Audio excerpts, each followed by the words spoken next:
दिल्ली में लाल किला किला किला अनीमन बता मिले आरा किला भाई देख हाइव ना हाइव देख के लगे तो है मरचा हाइव ना हाइव देख के लगे तो है मरचा नैहर पहुंचा दा जबकि सफर ना खर्चा।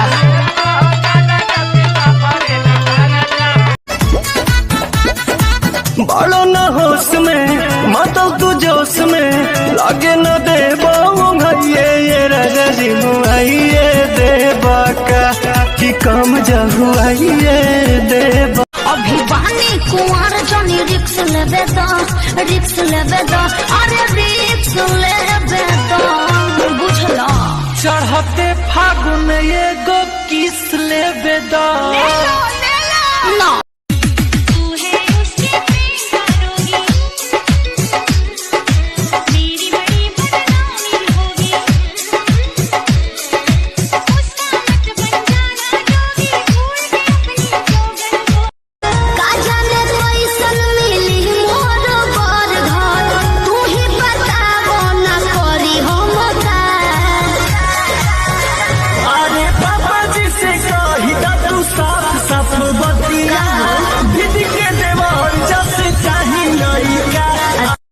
बेडरूम में जाते हो सबके गला बाते हो तो क्यों लटक रहा है।